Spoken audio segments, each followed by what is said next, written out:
Good morning, good afternoon, good evening, and good night. What do we got going on here today?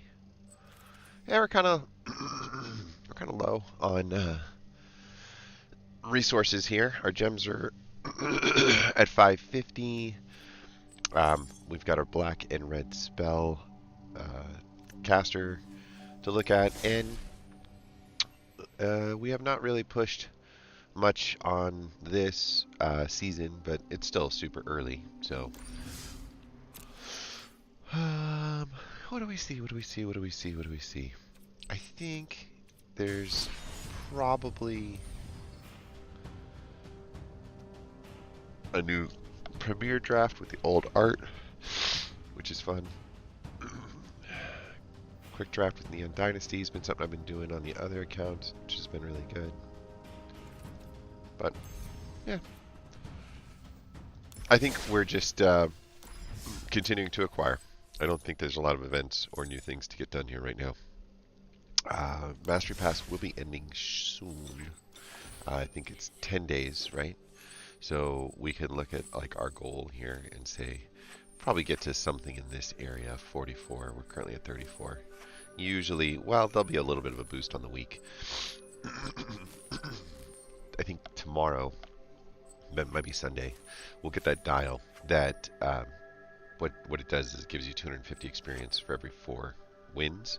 So you get kind of like for every 4 wins you get a free level. So 1, 2, 3 free levels plus 1, 2, 3, 4, 5 days. I think 46 is probably the most likely place for us to land. And then of course you look back and say, like, did you ever want to spend all that money on all these things in the past? And I would typically say no.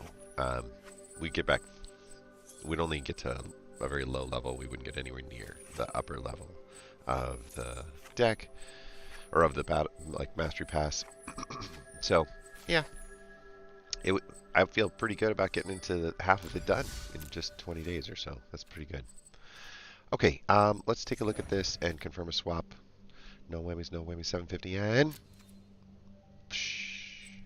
Okay, black or green spells. If we get this, that's 750. We only need 800 total, so we should be able to do this with just a couple of wins.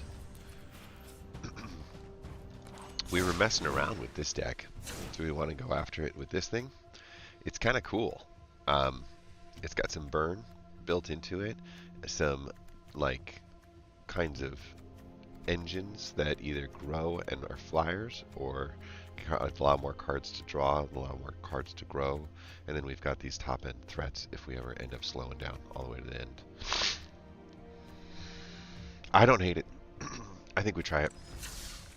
We had that new legislator, and it just doesn't take long with all the fairy vandals and the legislators and all those cheap spells to be able to proliferate, get bigger, and turn them into very, very unique top end like looking threats with some very bottom end 2 mana prices. So I dig it. I really dig it. I like these flying engine cards. They're sometimes tough to deal with for an opponent. Not always. I mean, they can just have removal spells that'll get rid of them. But this is a good combo right here. So we say keep. We'll throw this first because it's slow. I was going to start making changes too to what I was doing here. Because the new cards come in on the right, and I've been putting all of the stuff on the left, kind of forcing me to have to reset each and every card. I was watching some of the other guys play, and I thought, it was pretty good. Alright. Love these little spells if we have, like, a legislator. Yeah. I don't see much reason to hold on to that, so I'm going to do this, and what it's going to do is cause us to clean a card. And we can get rid of that. And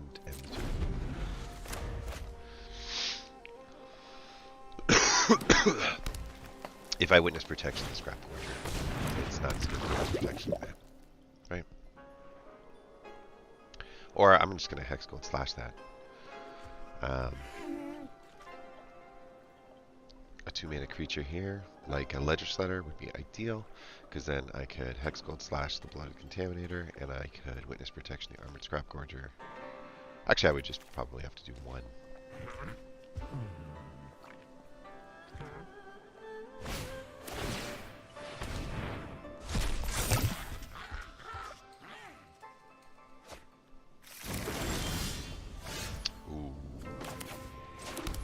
Okay.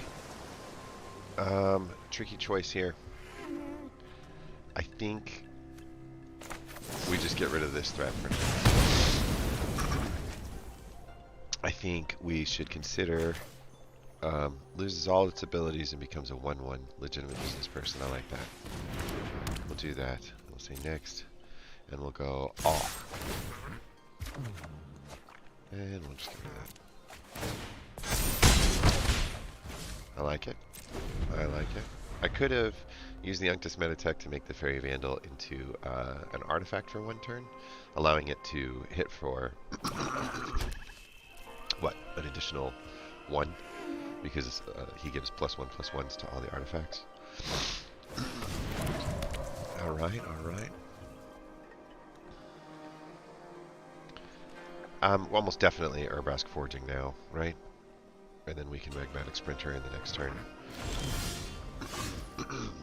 Cool, but not as cool. It would have been good on the last turn. Next. Okay. Go, go. Yeah, I'm not going to play that for a mana. Even a red one, which we probably need. Did I need to do that at sorcery speed? There's something I still need to start remembering before I commit to attack. Yeah?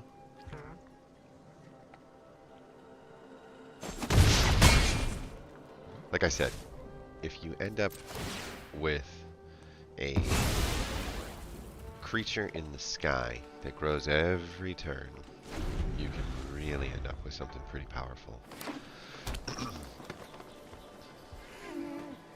So we have 4 mana, and this total cost is 5.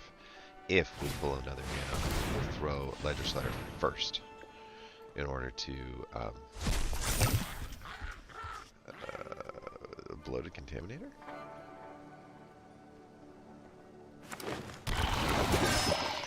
Paladin of Predation.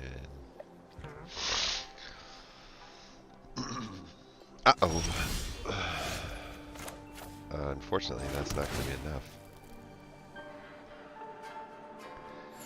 I still think that I can take 1 hit and win on the crackback of the Paladin of Predation. Right?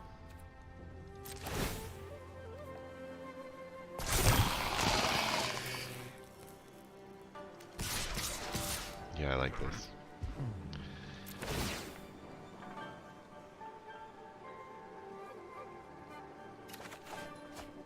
Everything over that.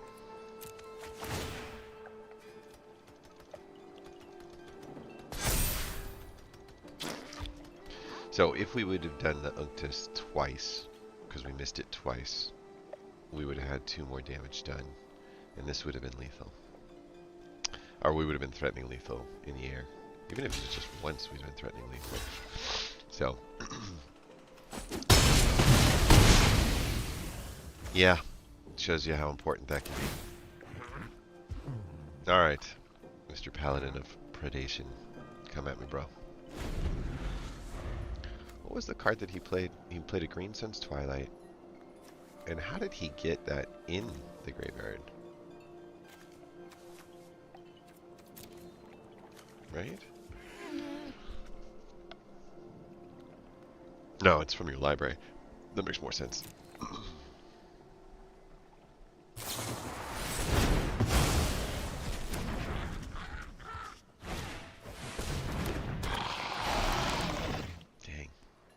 That's pretty good.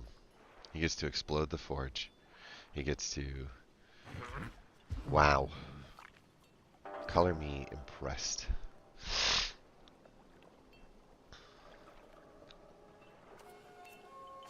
Yeah. He gets to explode the forge. Now, the problem is he can't attack. The Paladin of Predation. Not like he'll lose on crackback if he does. So, we could do one spell, two spells.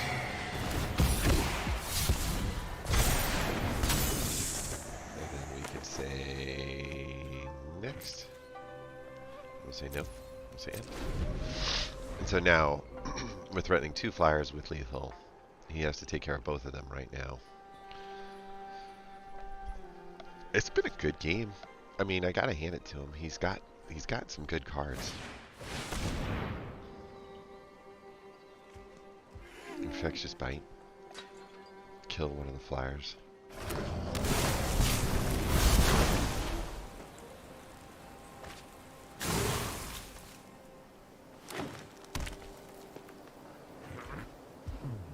I think that's it. Well, he's got 2 more mana here.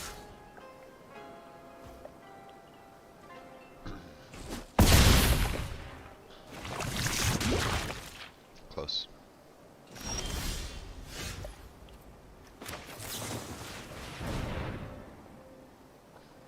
That's game.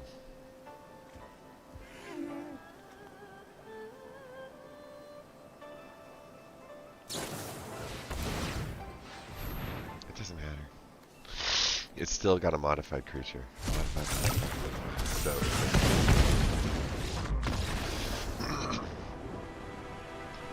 So, there you go. That's how you do it.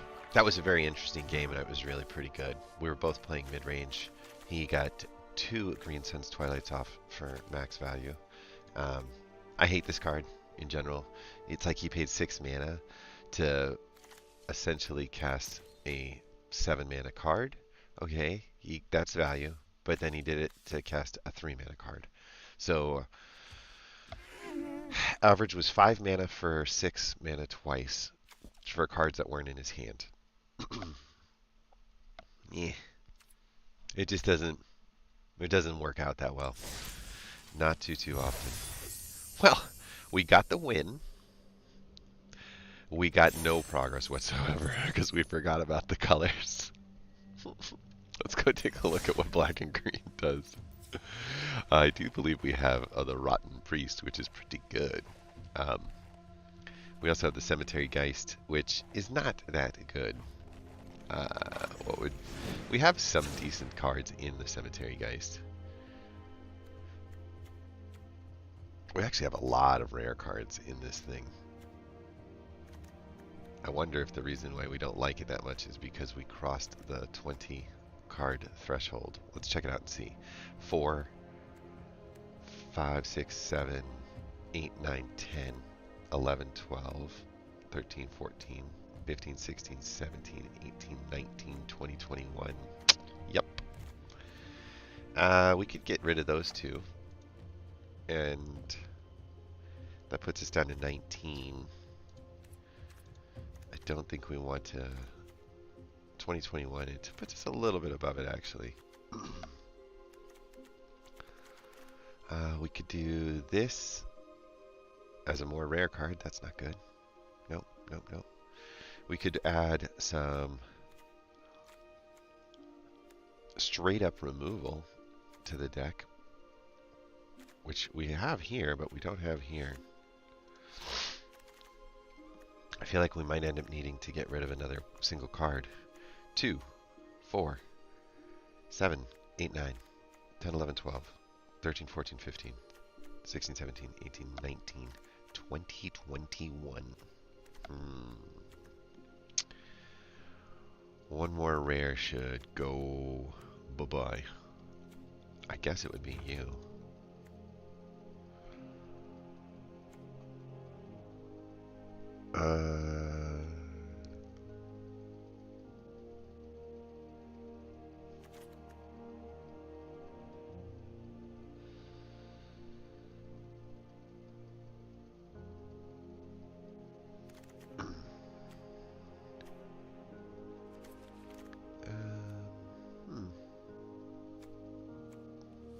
There's some value across the board here.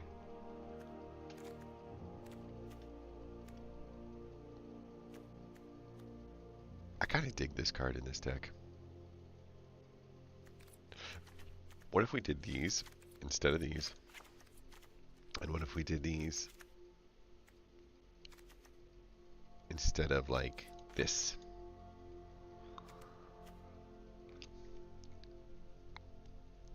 Just getting it to flip automatically is worth a lot.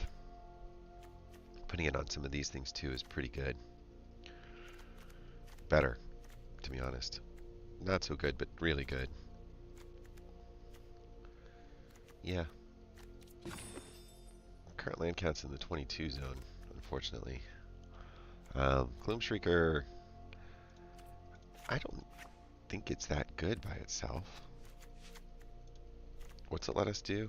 When it enters the battlefield, you get to return a target permanent card from your graveyard back to your hand. So you get to pick out things out of the graveyard, which will help the Willowgeist, so maybe I'm wrong. And maybe it's the Sunslayer that I should drop down one. Okay. So, name of the game is put a creature out there, get a Varan out there, and start loading up the graveyard with things that we can kill. And then start pulling some things out. So loading up the graveyard, pulling things out. Getting credit for taking things out, putting things in.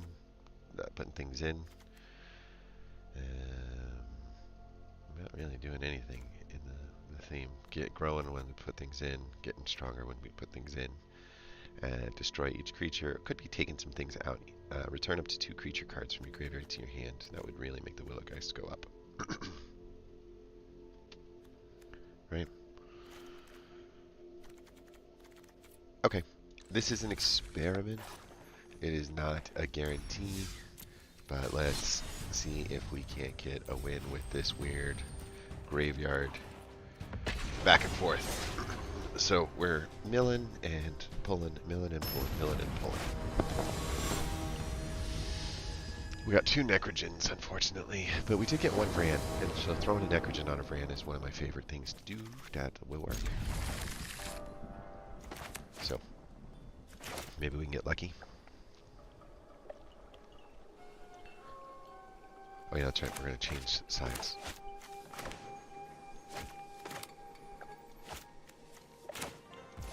Two of those. Let's go down here first. Okay, so if you remember, or if you missed it, the reason why we wanted to lower the rare count is because of the way that the system inside of Arena works. They try to balance the decks to give you the most even game, and they kind of do it based off of rarity of card more than they do it on other things. Okay, so we kind of get a sense of what's going to happen here. The Fuseling is essentially going to pick up off the Churning Reservoir. Like I said, I kind of like this idea, and then attacking in, because if there's a spell or a pump, we just come right back. Otherwise, we just kill it. Either way, I feel like we do pretty good. And that's kind of what the Communion gives you, right? Now, we've negated a lot of burn spells, and we've given his Churning Reservoir not the best targets to go after, right? We still only have 2 mana, so we could... I just have a feeling like everything's got an oil synergy at this point. And so, just getting on board, putting in some Toxic this way is just kind of an interesting piece. That is definitely going to prove to be a problem when we can't get any mana. And we can't get any mana, which is just super frustrating. We'll do this again.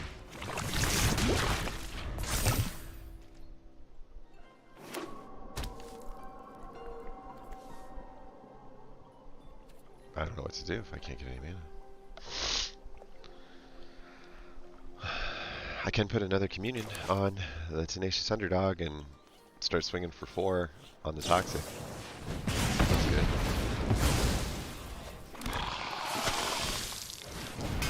Oh, what are you going to do now?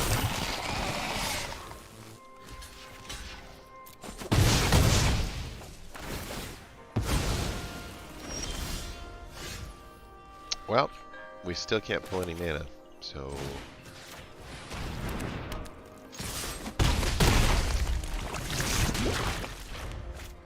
I'm just amazed. 42% chance for mana.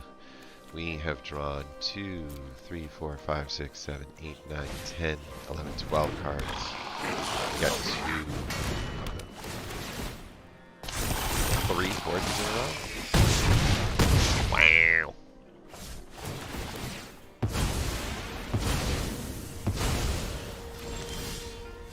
We did it. We might as well.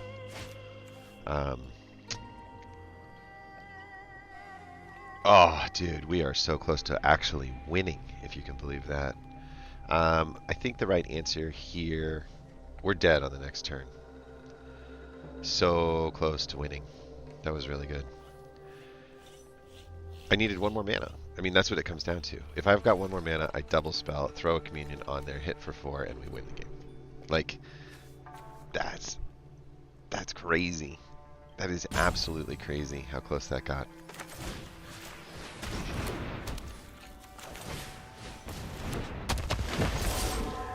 Nothing to do here.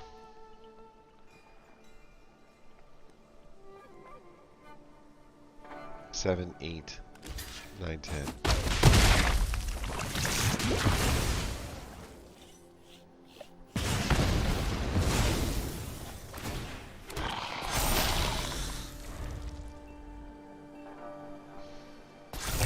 I didn't think about the Necrogens making the Willow Geist get stronger.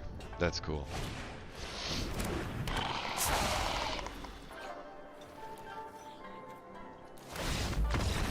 I can't win. I mean, I can stop 4 of this damage, but that's 10. If he puts 1 more on, it's 11. Like, it's too much. So it doesn't take much to get spent. You got close, though. And it was with the Necrogens. That was just very crazy. Look, I don't think that the deck performed bad at all because of the fact that we were so mana locked. Now, it's not fun to get mana locked, and we should consider getting rid of some high-end stuff on this deck if we're never going to see turn 5 or turn 6 because, you know, opponent's got 3 Urbask Forges in a row. Like, that's... If he gets 2, we win. Like, it's crazy. Normally 1 is all it takes to win a game, but look, what a coincidence. 2 mana. Oh, man. I bet we don't draw another one for the next 7 hands. Again, let's find out. Oh my god, why do I keep these 2 mana hands? I mean, they're just like destined to be the worst. Yeah. Destined to be the worst. I don't think there's a cut down in there. This is kind of a weird Simic enchantment themed, yeah. No way did we just pull a mana, like, no way. We'll just pull a Rustine out.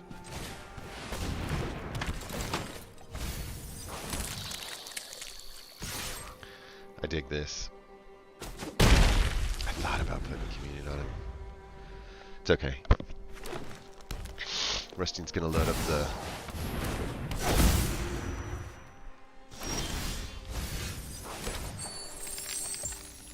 Okay.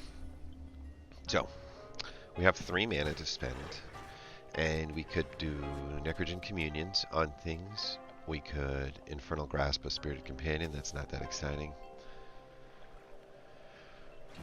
We have to keep the enchantments down. He's got a big, long gameplay there. It says we can do this too, which I think is kind of cool. So let's go with this. And autoplay. Because we can't have 2 Rustines, right? And then we'll go like this. And we'll see if he wants to block my little insect. In which case my Necros can. And his enchantment count goes down. That's about as good as we could have done on everything. We created a 3/3 flyer. without really sacrificing anything. We got rid of his creature, and yeah. That's 2 enchantments. 3, 2 enchantments. That's good. Okay, so I think we're good here. I don't see any reason to hold off. Why don't we just all attack in? He's got to stop the bleeding a little bit here. So say next. And then we'll go with the Sunslayer just to keep the pressure off. And I think we might have cracked the code. I think we just needed 1 more or 2 more manas to make this deck kind of hum.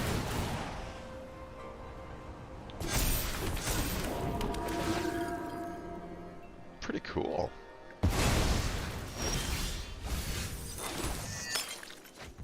Okay. We can just get rid of that. More than happy to do. And is the Death Bronze Bonnet really something worth doing? Yeah, I mean, we really need the mana bad, dude. Like, I don't know. Yeah.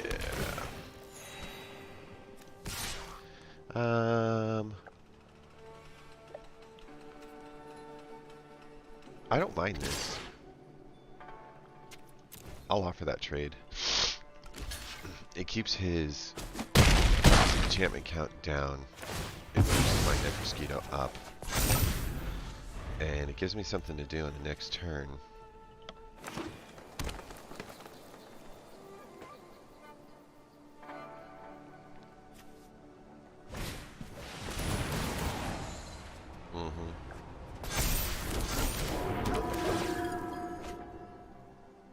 Everything's gonna gain flying. Oh no. Oh no. Oh no. Oh no. That's bad. I don't know what to do now.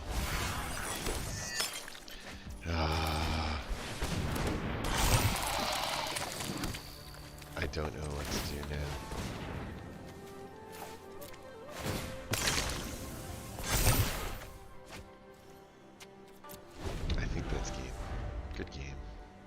Pretty cool. Hallowed Hunting. We're going to concede. They're swinging for 25, and we can block 10 of it, but we have 15 health. So nothing else needs to happen at this point. He got perfect enchantment draws to create what he did create. Really overpowered card. Hallowed Hunting, huh? A little bit dirtily to set up, but man, once you do, whew. We are also a dirtily slower setup kind of hand, and so that just worked against us. We just weren't aggro enough to make that work. That's okay. Forenicles rules the whatever. Who knows? Alright, removal spell, Sticky Fingers. Tenacious Underdog with 3 mana.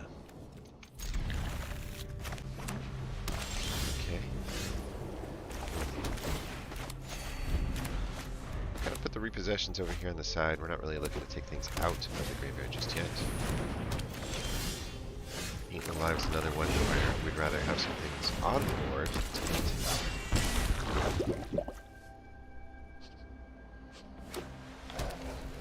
These hands, man.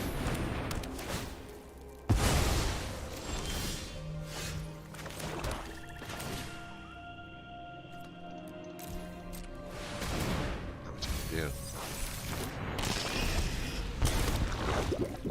Not much I can do.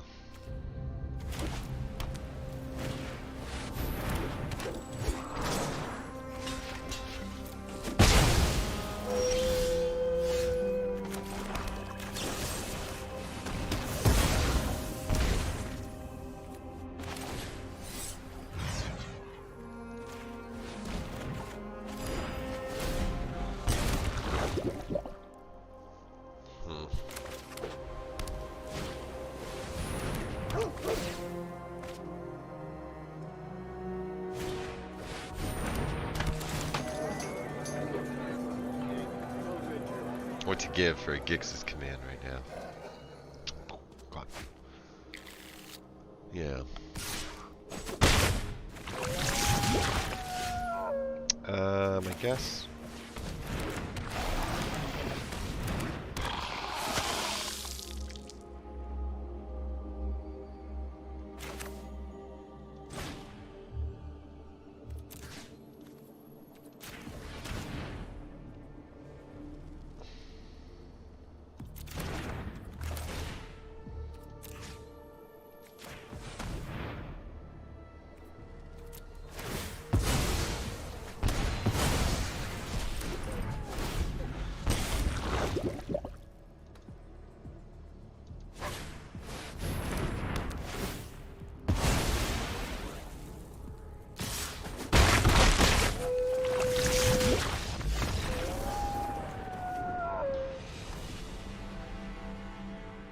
Just removal after removal after removal, man.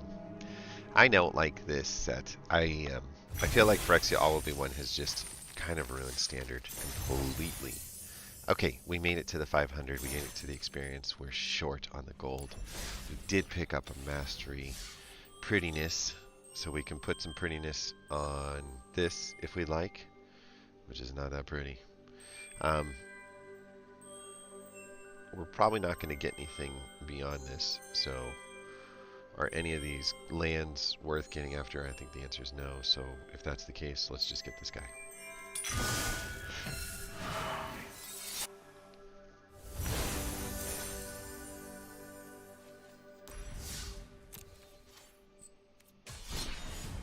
Alright, so now that we're done with that, we just need a win. And Protect the Fae is a fun one. Atrax's Treasure is kind of interesting. It's a bit of a rampy up to these big threats kind of guys. I kind of like it. Rustine makes treasures. Galagrators makes treasures when people come in. This guy dies to treasures. These are removal spells to keep it alive. Jewel Thief drops a treasure. Anytime someone attacks, treasures get hit. This thing goes down. There are 2 treasures to be had.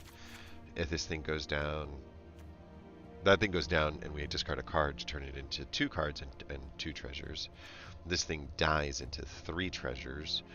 Whenever a creature you control with haste attacks, create a tapped treasure token, which means every time this thing attacks, it creates treasure. This also has flying and trample. Nothing else has haste, except for if I use this and I blitz. Because if I blitz, I get haste on it too. So, you know, if he's down a 3 mana haste to die into another treasure, to draw a return card for turn into another treasure, just really good.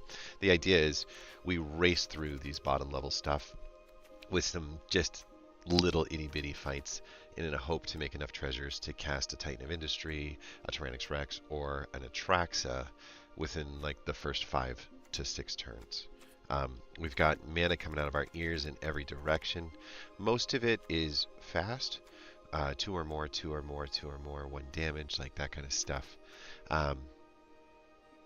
We need to think about cutting the black and blue, though. We've got 3 black and blue. And there's no reason to do that.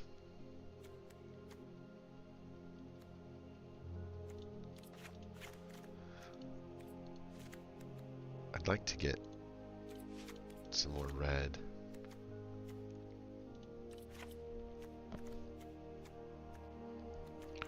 Well, again, it's part of the reason that you want to do it this way, is so that you don't have to worry about the colors, right? So green and reds are good because we're using green and red mostly in this mana chain here. There's just a scotch of black on the removal side of things, and we could turn that into red and remove black and just keep it kind of as this filler card on the side. Let's go take a look at the red burn spells that we have here for a sec, because that would be what we would replace these removal spells with. Now, it's hard for me to get rid of a cut down because it's essentially going to get rid of something with 2 or 3 toughness for 1 mana, and there's not a lot in here for 1 mana that will do that. A Hexgold Slash is a burn spell for 1 mana, and it could hit up to 4 if it hits a toxic creature. There are a lot of toxic creatures in this world, so it's not the worst. Kami's Flame is good for modified creatures, but I just don't, except for the Gala Greeters, I don't see a lot of modified creatures coming our way. So getting the 3 mana for 2 on a creature or planeswalker versus being able to do it to face, I'd rather be able to do it to face. I think that that's a better answer. Twinferno's not going to do anything spectacular. Volcharge proliferates, but again, nothing really to proliferate in this deck. So not looking too exciting. It would be Lightning Strikes and Cut Downs, or Lightning Strikes and Hexgold Slashes instead of destroy a target creature and then you lose 2 life.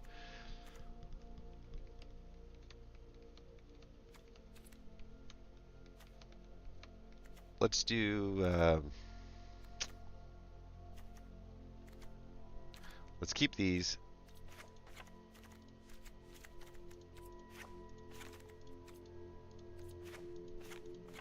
We're not going to keep them. We're streamlining our mana as much as we can.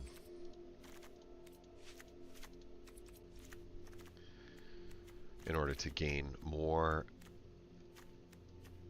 green and red. There is a black here. And there's 3 Rustines. That's a mistake.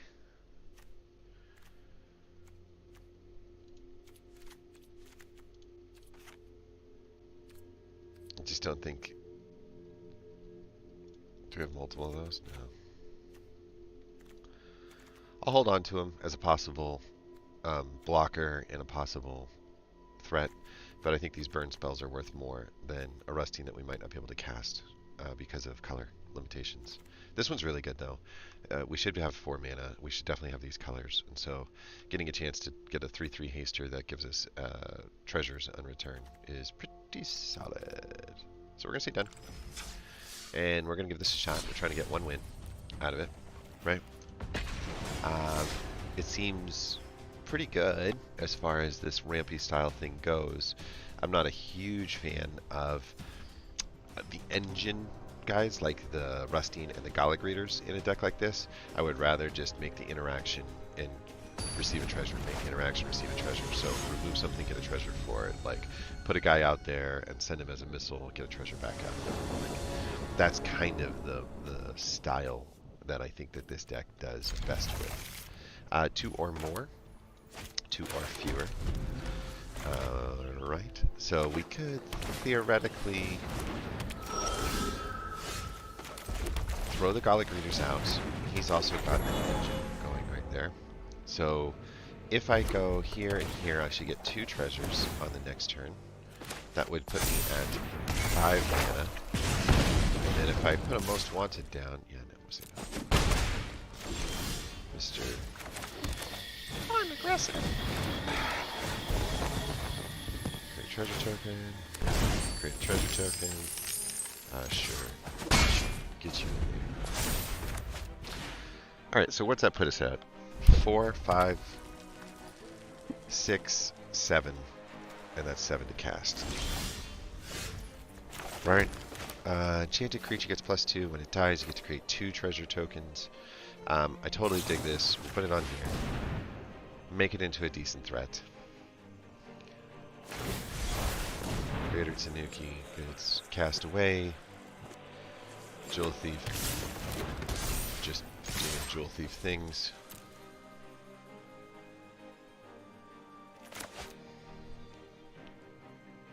Thank you.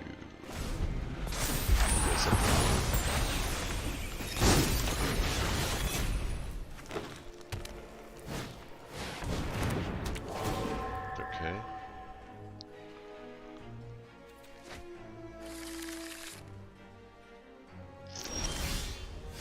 Okay.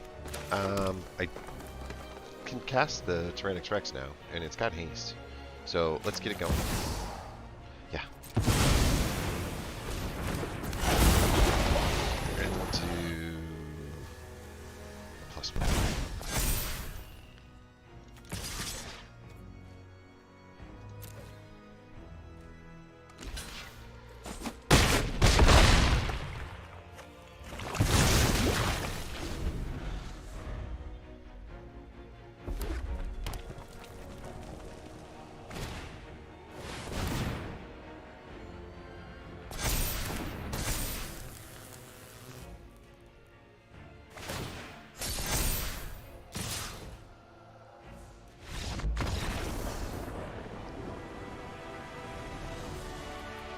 That's about how it's supposed to work. 1, 2, 3, 4, 5. We win on turn 5. We cast a Tyrannix Rex on turn 5. And we ramp throughout the rest of the time to make it happen. You know what was weird? When this thing died, I didn't create 2 treasure tokens.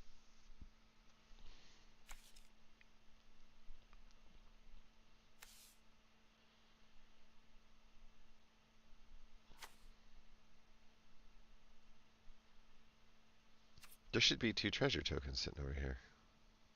Why didn't that happen? Huh. I'll have to watch the vid to see.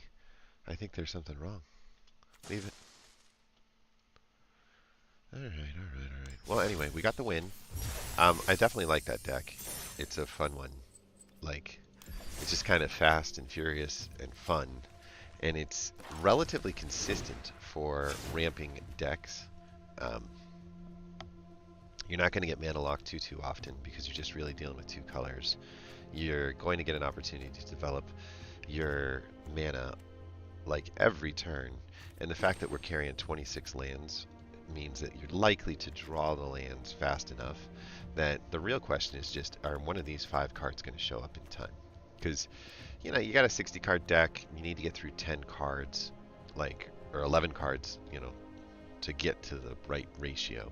So if you see one of these in the beginning, that's great. This is kind of a bomb in and of itself, too.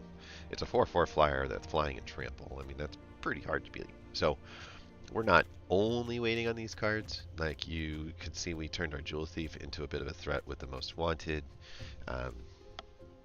By being a vigilant trampler, that really does make this thing, you know, a much bigger threat. I had no problems trading it out because we had the Tyrannix Rex coming in right behind, but still pretty fun. I would say I'd give this deck over 7, like a 7+ on it. It's really a red-green deck though, so we'll just call it Atrax's Treasure. We know what it is. Anyway, the most important part, we did it. We got our daily goals done. We got our 2 wins that we needed, and we got our quest done. And now we're up to 1,000 gold. So let's go take a look in the jump-ins to see what we can get here. Just to recap, yesterday we were able to pick up a Champion of the Perished in order to create the engine for the zombies. And we were able to pick up a Raven Man in order to create a discard engine, which works good with blue and it works good with red, black and red, because of the blood tokens or because of the card discard kind of looting that's sort of built into some of the blue creatures. Specifically, the Unctus Metatech allows that to happen. So I find that the Raven Man feels very slow in general. In this meta, it doesn't, you know, it doesn't work sometimes to have that body just sitting on the back. So let's take a look at this. I don't recall what the Spellcraft rare is. So let's find out. It does look like it's one of the Innistrad ones. Oh, that's why. It's not good. It's a Smoldering Egg or a Mana Form Hellkite. Smoldering Egg is, you know, it's got a Defender, it's an 0/4, and you can turn it into a 4/4 if you get, 7 counters on it. So whenever you cast an instant or a sorcery spell, Proliferate does help that happen on a faster deal. This thing is also a fun one. It is a defender, and whenever you tap it, it pings for 1 damage, and then when you cast a spell, it untaps. So you tap it in the beginning of the turn, you cast a 1 or 2 mana spell, it untaps. You tap it again, you cast a 1 or 2 mana spell, it untaps. And so you still have your defender, but you snuck in 2 extra damage to go along with your 2 spells that you cast. We have a lot of Blood Tithe Harvesters. There is a few vampires that are out there. These ones are not the ones that I like that much. Whenever Anji, Maid of Dishonor, or one or more other vampires enter the battlefield, you get to create a blood token. It only triggers once per turn. And then you can sacrifice another creature or a blood token in order to turn them into like shielded effects. Each opponent loses 2 life, and you gain 2 life. So Um, I can see a world. I mean, the problem with sacrificing the blood tokens is they cost mana to sacrifice, right? So you'd need to have like 5 of them up in order to do a 5 of them swing, and then throw Angie out there, and you could make her kind of like your sneak attack with all of those blood tokens. I've never done it. It feels very, very slow. And in this format, I don't know if it's got a lot of chance. Prototype is our final choice. And it is Gwenna, Eyes of Gaia, or the Root Wire Amalgam. I think we have all of those, if I'm not mistaken. What's up, Gwen? What's up, Danger? Yeah, we do. So we wouldn't want to take that pack. We will look at one of these two, and since this one we kind of said was no good, let's just develop some more vampires. Let's see which one we get. They really want us to have that. This one's also a weird treasure one. So our final one's minions, which is the Gix stuff, which I really like. No, it's not. Ooh, it's Jaren, the Corrupt Bishop. Whenever it enters the battlefield or another non-token human you control dies, you lose 1 life, but you create a 1/1 human token, and then the target human you control gains lifelink until the end of the turn. At the beginning of your end step, if you have exactly 13 life, you can pay 6 more mana and turn him into a 6/6. So very expensive.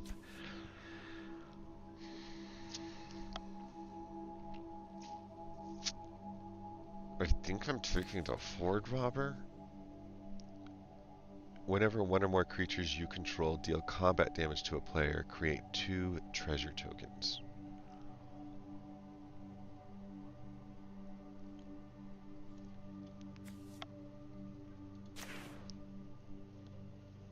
Is he an alchemy card?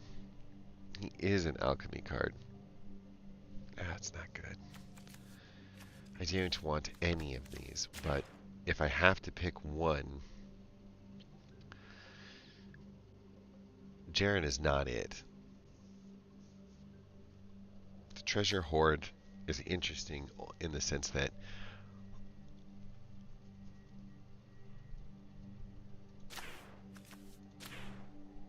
the rare here is just not that good. Is it better than having a rare that we would never play, though? The answer is yeah. This is a mythic card, but we would, again, like, never play it. So we'll take the Spellcraft. They really want us to have it.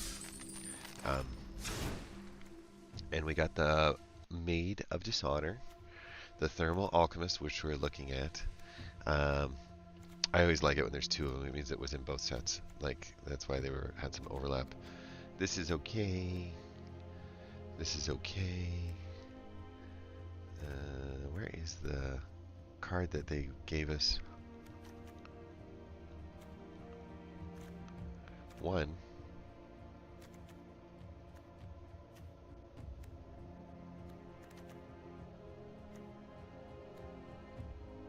Oh.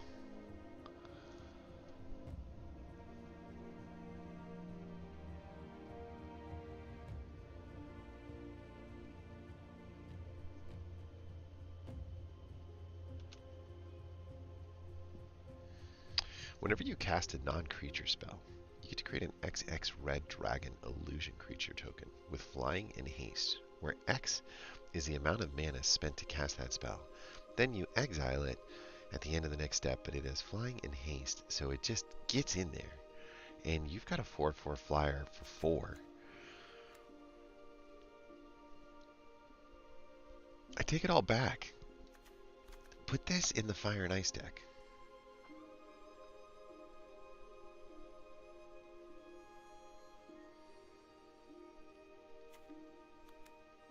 What about a red-blue Mind Splice Apparatus deck? Some of these, like, illusions would be enormous. Cool.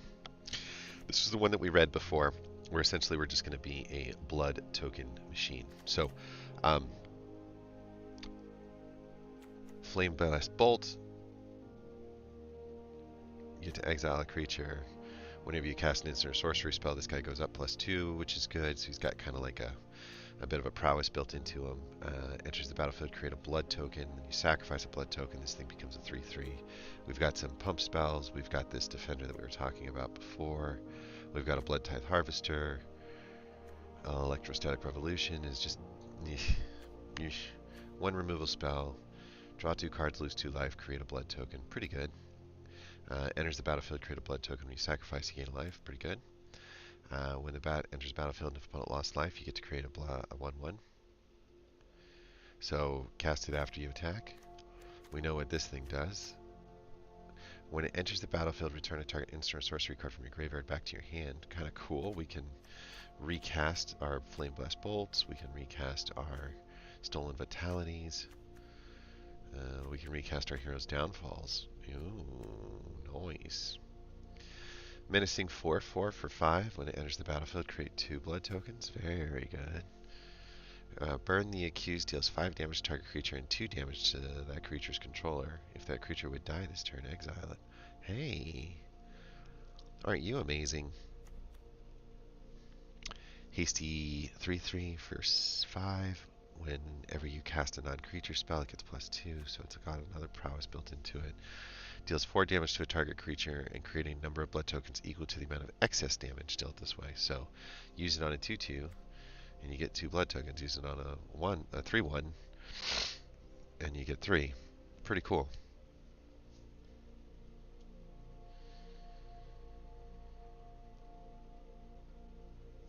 Nice. Okay. We definitely have the top end spells to make our Manaform Hellkite do much better things than if we didn't have a Manaform Hellkite. So, name of the game is getting in the air and casting some spells.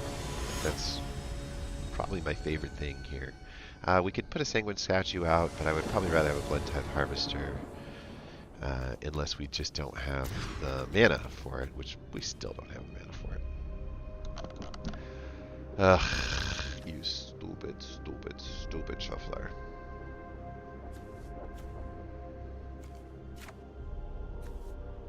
Okay.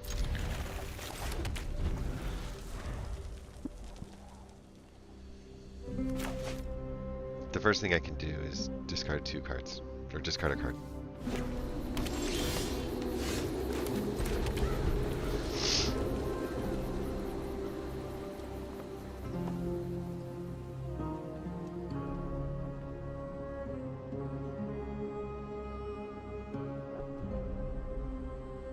We're still going to win this game.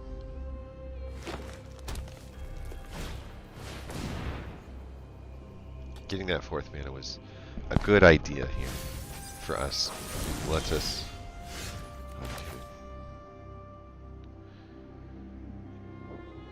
We just take the hit now. We've got to... We got to get going.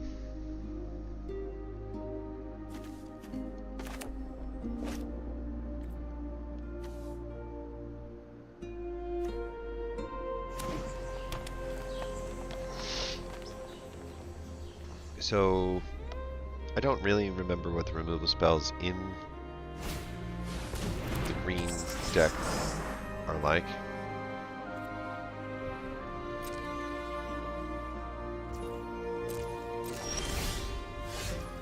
Well.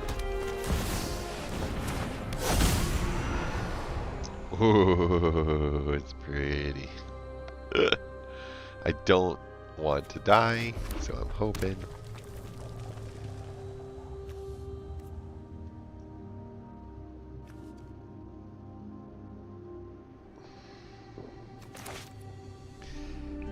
If I use the Stolen Vitality, I can put it on the Hellkite.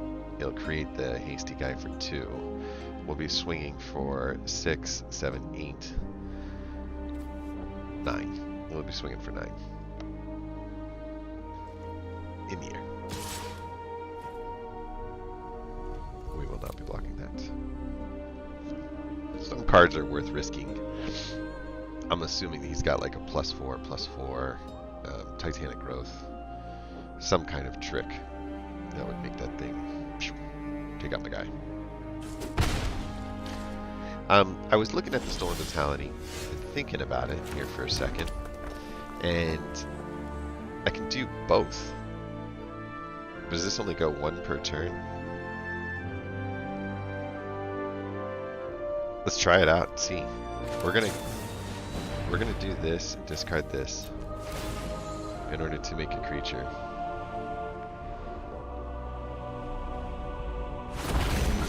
Right? Draw 2. And then we're gonna do this. I want to see if it does it again.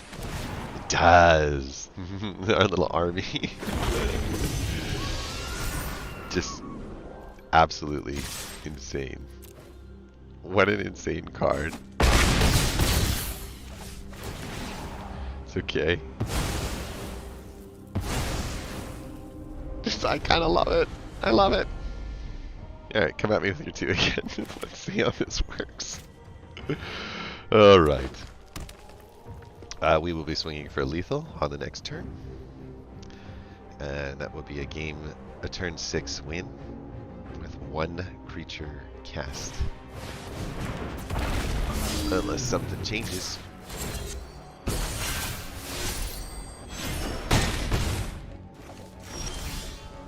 It did not.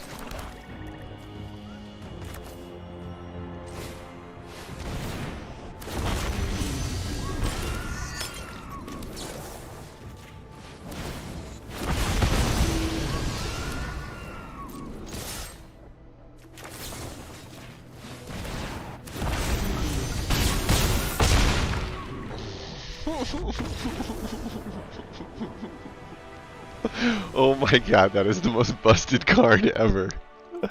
Oh my god, that is the most busted card ever.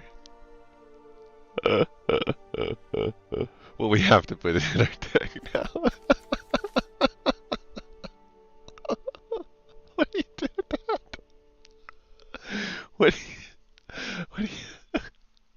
What are you supposed to do against that? Oh my god. Okay, so best card I've never owned, never seen, never played against. Very difficult. Tap 2 untapped creatures you control in order to turn this into something that's there. So if you get 2 1/1s, it's great, but otherwise, you're going to be giving up a lot. Let's go check out the deck, see what we can do here. Atrax's treasure is mostly creatures. If you look at the creature count here, you'll see that we have 21 creatures, and the non-creature spells are these burn spells. So I don't think that putting the Hellkite in here is the best answer, but it's probably not the worst. I'll tell you what. We'll do this.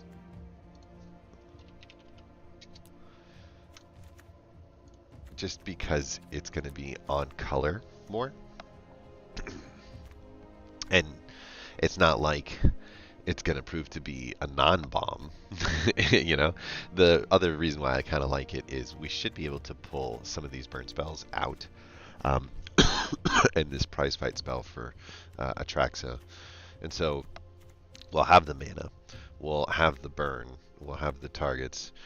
Like, it just kind of seems like we're going to go wide pretty fast with the Hellkite. So I keep it in that deck instead of the other one, the other guy. This one is the one that intrigues me because the spell count is so high on here. And I think all I would do is just remove this and do this, right? And I think that that fits the nature of the deck perfectly, because now we've got a threat that's going to come in much sooner than a 7 mana. This is 4. That's so much earlier. I feel good. What I don't love about it is that all these spells are going to be little. But it's fine, right? Like 3 mana and then tons of 2 mana spells. But I would rather get the multiple spells and the multiple flyers. I love the idea of keeping the attacks in the air too. So ground and pound, fly and dry, and bomb. Cool. Where else can we put that guy? I did pick up a bunch of vampires. We have a lot of creatures. Let's take a look at this deck and see if we can't find the vampires that need to get involved in it. Because we now have this Maid of Dishonor, which absolutely needs to get in this deck. Faux show. These are also pretty good. They don't make blood tokens, unfortunately, though. Do we have a third one of those? We do. Remove that. These are the vampires that we've got. A menacing enters the battlefield, creates 2. Is that really better than a blood-crazed socialite? I don't think so. Well.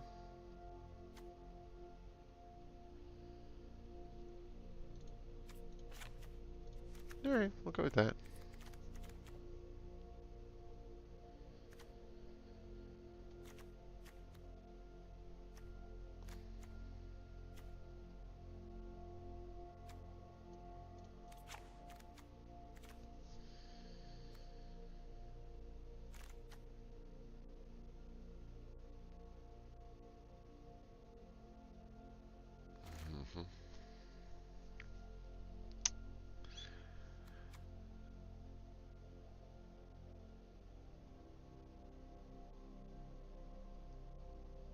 Cool. Not. I kind of like this to go along with the Executioner Thrain more than I like that.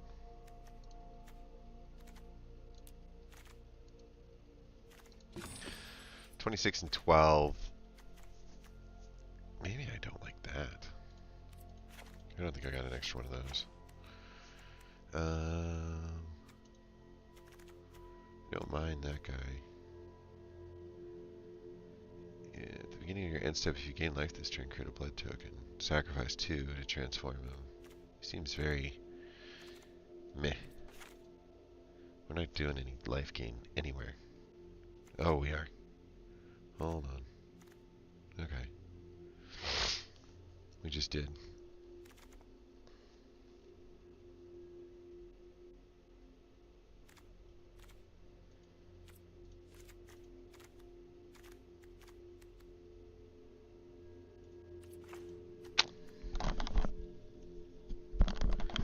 I don't think we're going to... I mean, we'll be cleaning through so many cards. I don't think we're going to need to get a lot of drawing going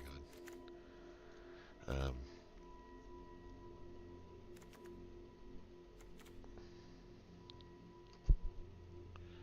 Yeah. We're going to have a lot of creatures dying.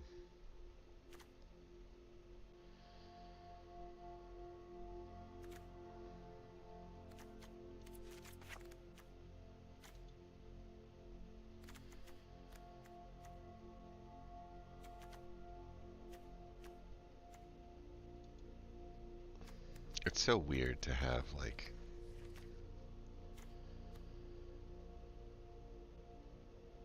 this be the Bob.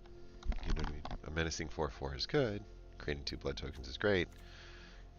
Creating a 3rd blood token is awesome. We might be able to turn it into this never-ending machine of flying bats and ravens with some Vran Executioner Thrain sitting in the back. So I see what I'm trying to do. I just don't know if, like, this helps that, or if this ends up being more of like a top-end threat.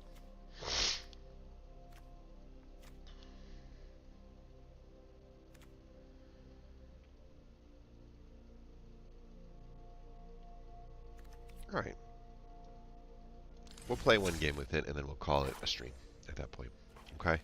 I don't think this deck has gotten better, unfortunately. But find the streamline synergy stuff much more than if we try to do what we were doing before, which was like half of it was in sacrifice and half of it was in create blood tokens. I just didn't think that was going to work. Interestingly, we ended up in a situation here where we're thraining out our ears. I think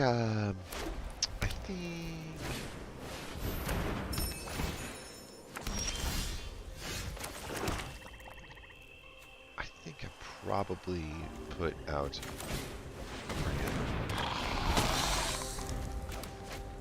And then a Gix.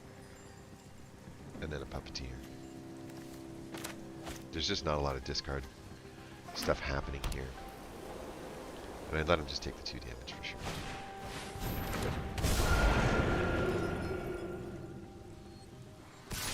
I hate that card.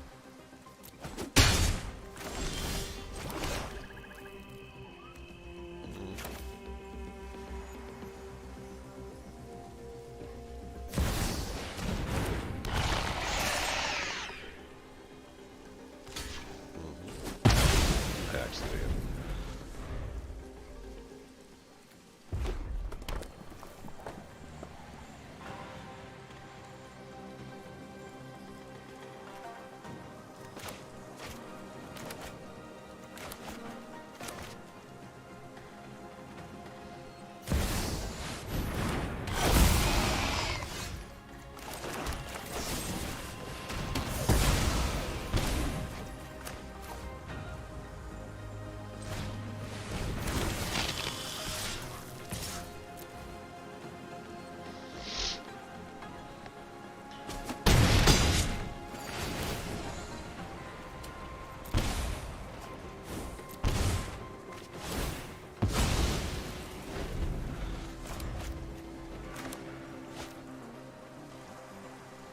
But this is an interesting situation.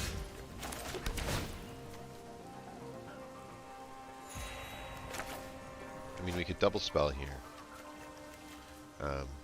Or we could just Puppeteer. And I think we're just going to Puppeteer. I could be wrong. This could be a bad call. Because he has all that mana sitting up, and he still has cards in his hand. Right? So we knew that that was likely to happen. It's fine. This isn't really the main theme of what we're trying to do here, right?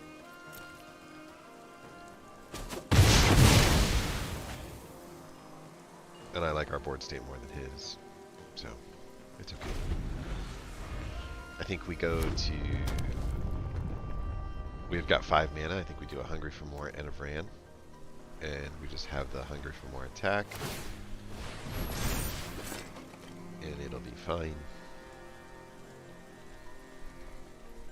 Because he still has 3 mana and a decent enough cards that, like, there's not a lot of good reasons. Okay, do we want the Hungry for More still? Or do we want to boost up the Gix's command? Yeah, no, I think we do the Vran and the Hungry for More. It feels like the right answer. We get a chance to heal. We get a chance to put some attack. I'm not attacking with the Puppeteer because I think like working like a bit like a Shieldred. You know, we're just gonna attack that. What this will do is trigger both of them to do 2 life off of him and 4 health off of us. Plus we gain the 3 health off the lifelink, and we end up in a situation that just feels good. So, oh, I'm sorry. This is going to draw their 7th card. That's okay. It's a lot of gain out of 1 card, right? Just like ridiculous, right? So this with the Mondrak tells me that he's got a Forge, and it's coming. Yeah, no, we don't need to worry about that. We just don't need to worry about that.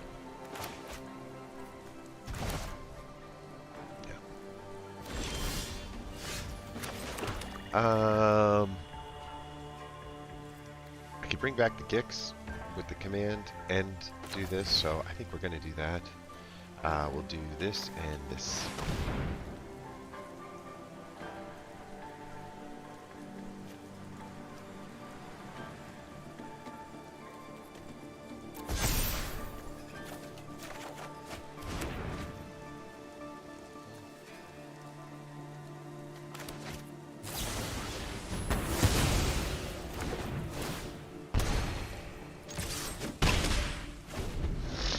That makes me sad. theoretically stabilize here. It's possible. We could see.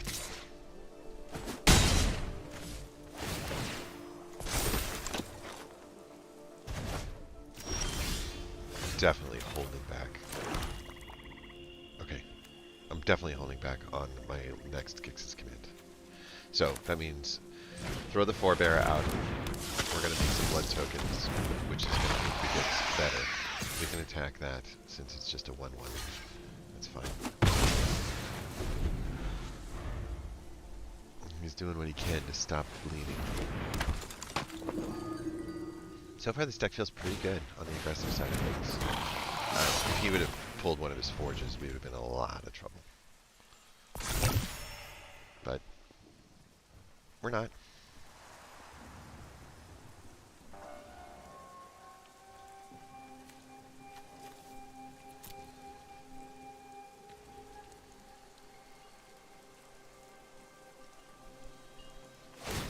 Yeah, this might be land. Put your head up. Put your head up. Where's your head at? Where's your head up? Where's your head up? Okay, we could delete this board and attack in for 6, 7, 8. So close. Or we could delete the board on the next turn, in which case Magmatic Sprinter probably wouldn't be there. We do have 5, 6, 7. We could do this.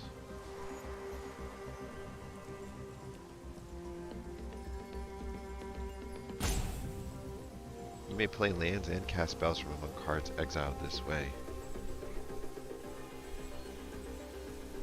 Do we do it to him? Let's do it to him! I haven't done this before. Discard X cards. 1, 2, 3, 4. No, we'll do 3.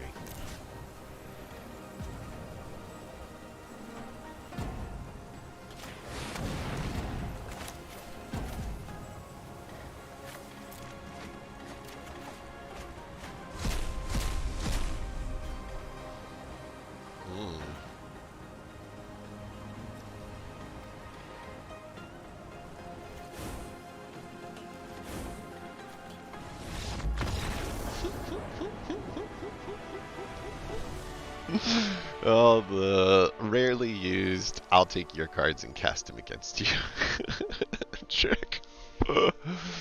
I'll say, my hand is duplicates of everything that I've got, and I can do this instead.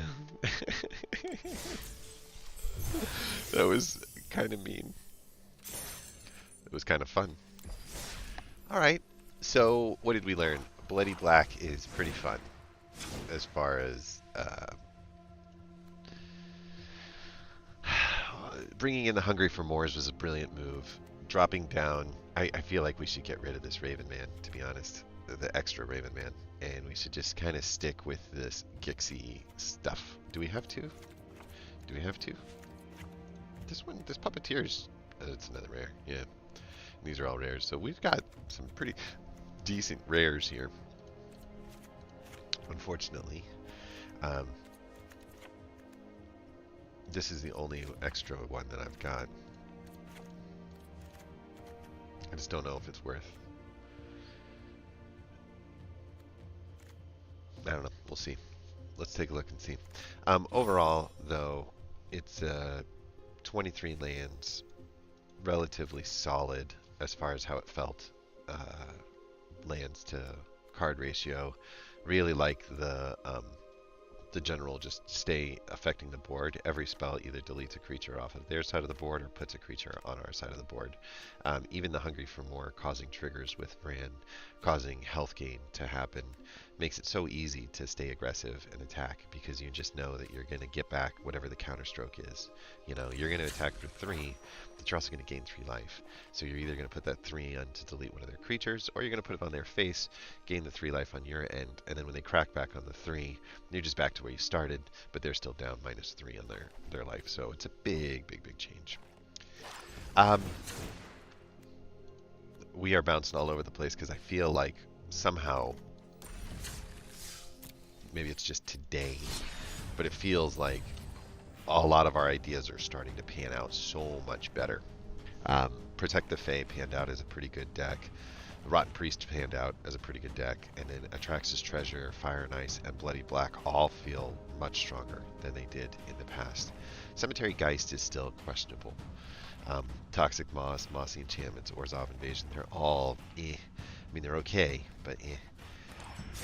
Who's it, Orzhov draw deck? Ugh. I get what it's trying to do. I just don't like it.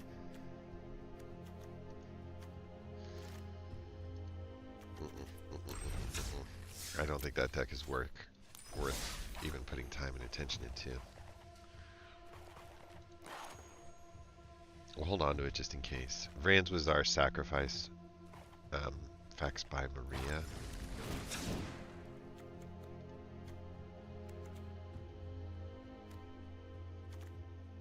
You know what's funny is I've seen a lot of this deck.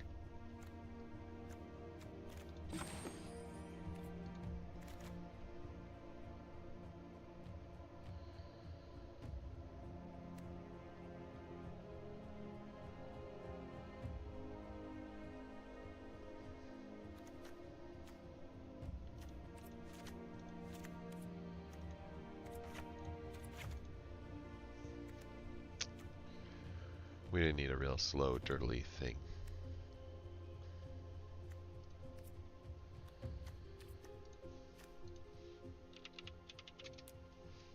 We have just enough that the Hellkite fits just because of the 18 non-creature spells, right? So these count as non-creature spells. So 3, 4, 5. Or these are two mana ones. So we've got 6, 7, 8. Like all of these would create more Hellcats. All of these 3s would create more Hellcats. So would these create more Hellcats. So would these. So we've got 3, 6, 10. So 16, 17, 18. They're all right here. But I like it.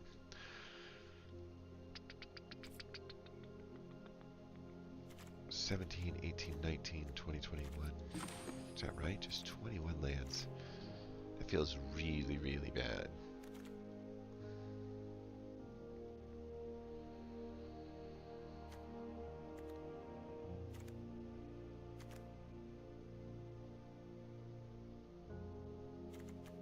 This just doesn't fit with any of that.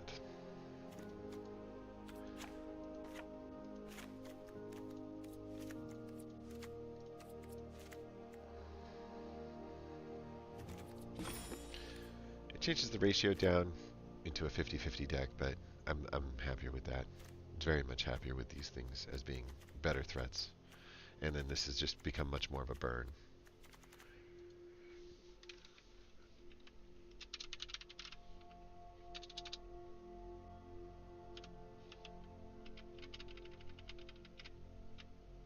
She just doesn't really do it.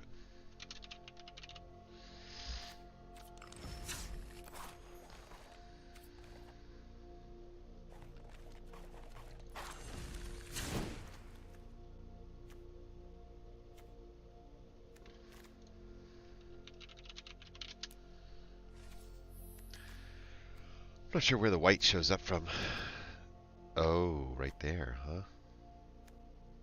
Oh, we should take those out.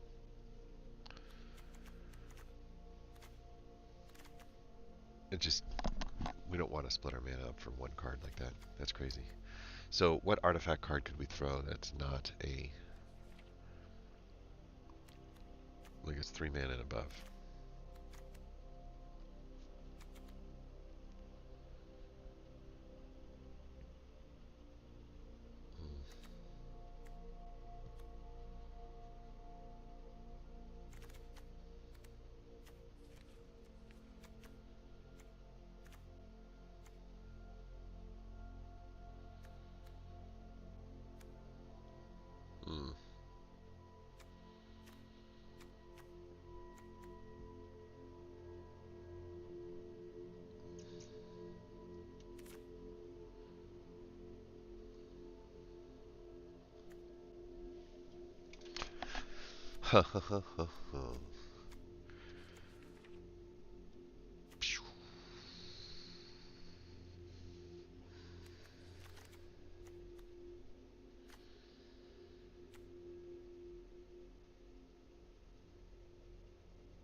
Can be an interesting trick.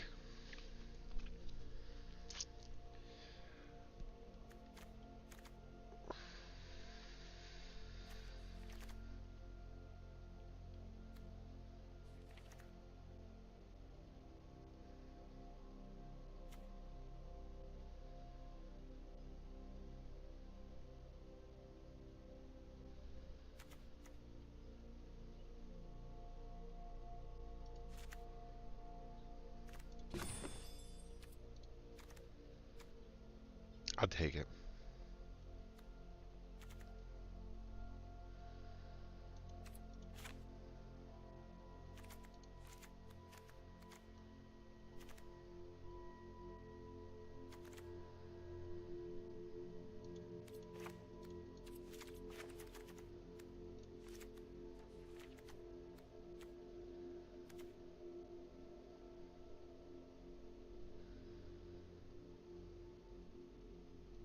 I like it. Well, number one, they're 4/2 body. Okay? But number two, I can attach that for the same exact cost as the Trampler onto one of this, like this dragon up here, creating this thing into a 6/4 flyer. So that's pretty good. Number three, it's a 4-mana creature that creates a 4/4 flying one-time use guy, which is pretty solid as like a bonus. So that's a 4/4 flyer with haste that's attacking. Pretty good. And it's also could leave behind a 2/2 if I wanted to just create a blocker on the back end. So a card that by itself not so great, but when you start coupling it up with a bunch of other stuff, pretty good. And I don't think that I'm stuck because of the fact that I can do some of this kind of features if I needed to. It means that like the overall curve is not nearly as high as it seems in this. Burn and Fax looks okay. I will keep the Maria in here, and we got rid of the white because we just didn't have it available.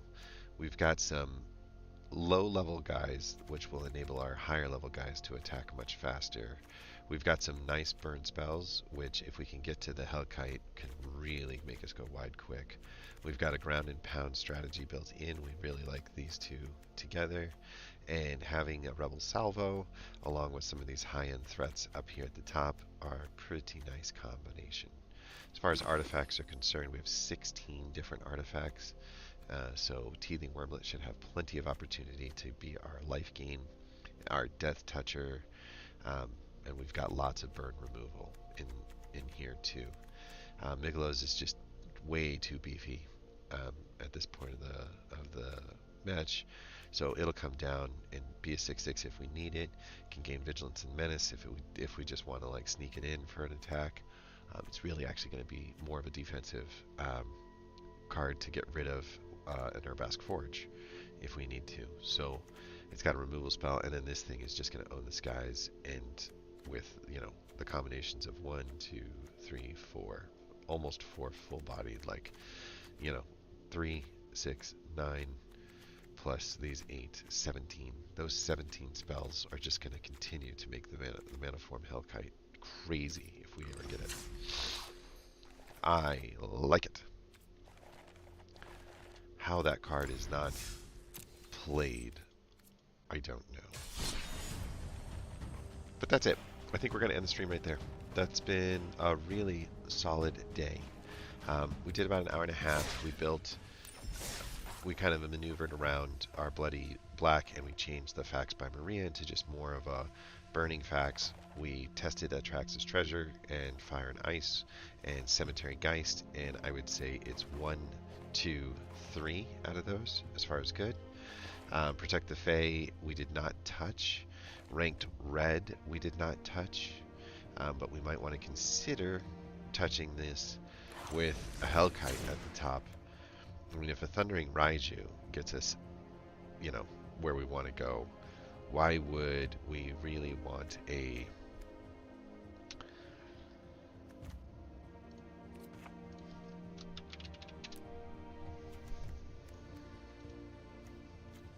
Why wouldn't we do that?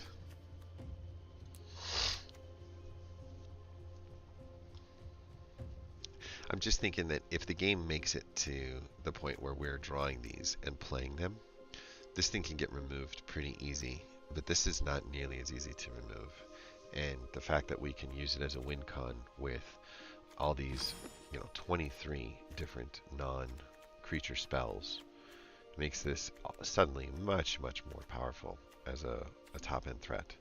It is only 20 mana in the ranked red, and so I don't know if it'll play out very well. We can always add a Free from Flesh, but I feel like we don't need a lot more, of those Free from Fleshes. We do need sometimes that ability to get past the fact that we're short on cards.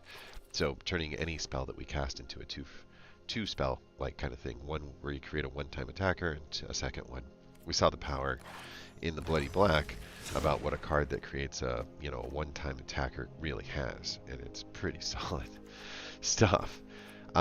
There's a sacrifice deck with a Hellkite that I was just thinking about too, because the fact that like at the end, I think these things get sacrificed. Do they not? Exile that token.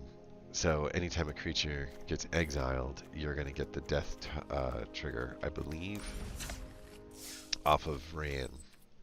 So Vran's Braids might want a Hellcat in it. Vran's Braids. No, it's black and white. That won't work. This one, I think, was the sacrifice style deck that I was trying to build out. I actually do think that this will work. These are good together. This isn't terrible. It's not great. It's not terrible. I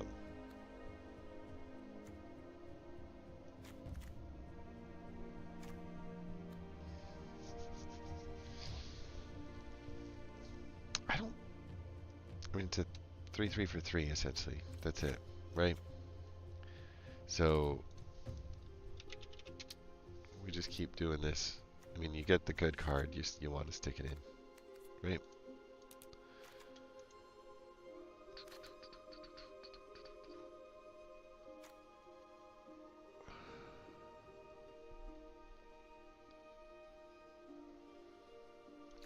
These things count as artifacts, and I think that's what we were thinking was our Dragon Spark reactor could get up there pretty fast because of the blood token disruption. The problem that I have, well, and I guess this thing also creates these artifact creatures as well. So, okay, I can see these filtering together. That's sushi. Exile a creature card from your graveyard, create a token that's a copy of it, except it's a construct. In addition to its other types, the creature has +1 for each construct you control. So you just keep using the Dollhouse of Horrors to make things get bigger and go wider. Works in a go wide strategy. This thing, at the beginning of combat on your turn, you can pay 1, sacrifice an artifact, and if you do, you get to create a 3/1 red construct artifact, creature token with haste. So this can be a pretty solid defender. Can kind of take these blood tokens and turn them into that. I think that we're sacrificing blood tokens like crazy, although this is an artifact that does some damage in the beginning and is kind of a cool way to get the artifact thing going. When one or more artifacts you control leave the battlefield, you get to create a colorless construct, and then the ability triggers once. Then you can sacrifice that artifact to deal damage and gain a life. So there is a lot going on in this deck. A lot. Virus Beetles could become the Dollhouse of Horror Returns kind of thing. And I don't know. But this could also become, like, these are both, like, creators of those. And this one says, ew, no, this won't work. That card doesn't fit.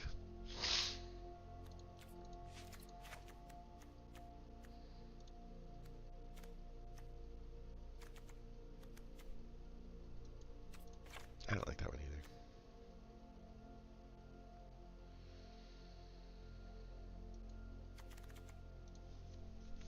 It's either removal or treasure. Fake Your Own Death is cool. This one's really cool. It comes in and it creates an artifact. It can also draw you a card. It's just probably the no-brainer pick here. Black and red doesn't do a lot in the treasure side of things other than big score. So I think we just go with the Riveteers. I think that this creature fits what we're trying to do more. Because number one, we're trying to create treasures so we can use them as sacrifices. We're trying to put things in the graveyard so that we can use the Dollhouse of Horrors to get them back out. We're trying to maybe draw cards and filter through cards. If we're trying to ramp, we should be able to get up here. So, and I wonder if the blitz cost counts. I don't think it does, but it will be interesting to test it out and see. What I'm saying is, if this blitzes into a non-creature spell as opposed to a creature spell, I think it still counts as a creature spell, but I could be wrong. We've got slow, fast, slow, fast, fast. Let's take a look at the mana. It's been a while since we've been down here. Yeah, no. Any hidden gems over here? Choose a color and then becomes that color. That's pretty good. We can get rid of that. And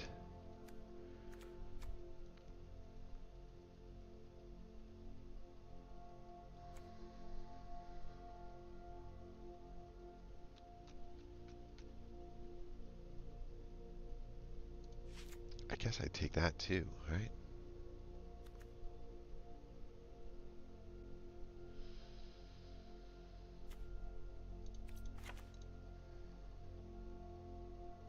Just do one.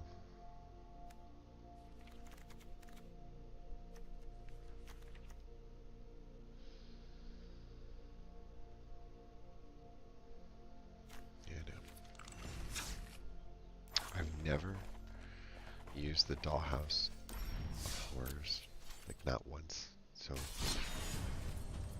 you might say that I'm addicted. Right. Let's try this.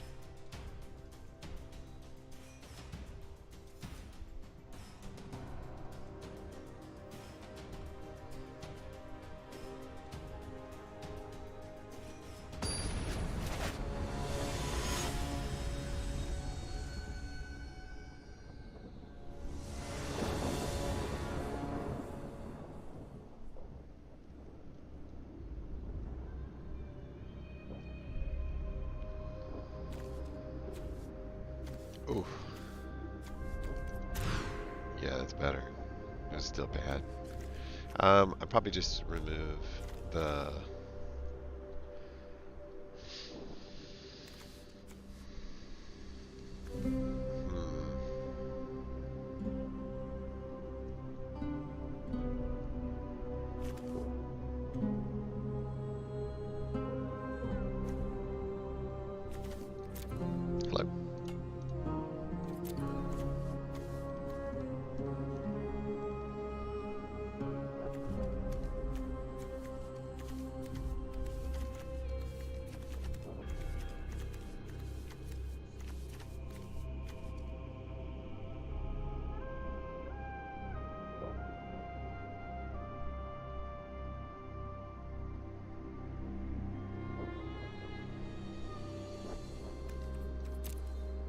bad.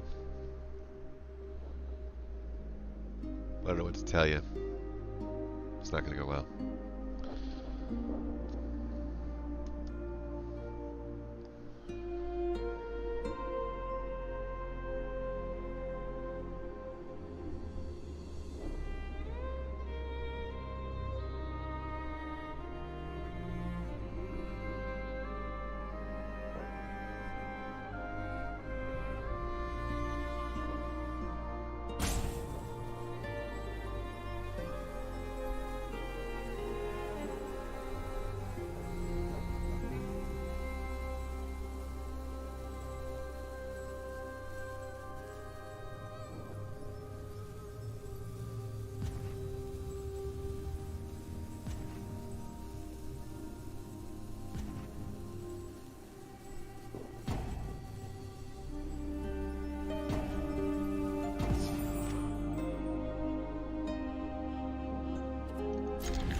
What a deck.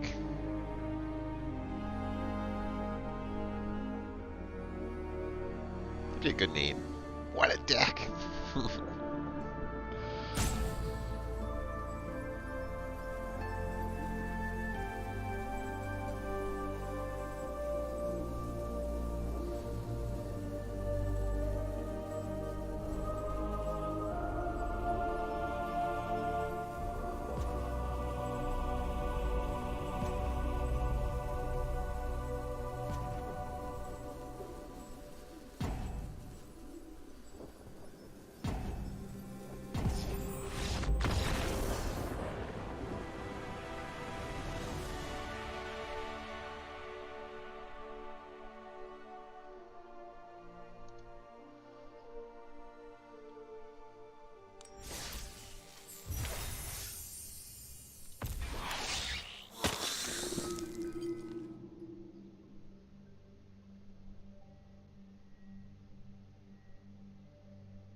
Stormkirk, a legendary vampire. When it enters the battlefield, put up to one target creature card from your graveyard to the top of your library. At the beginning of your upkeep, look at the top card of your library. If you reveal that card, if a creature card with mana value 6 or greater is revealed, dude transforms into a 3/5 instead of a 1/4. All of that is kind of terrible.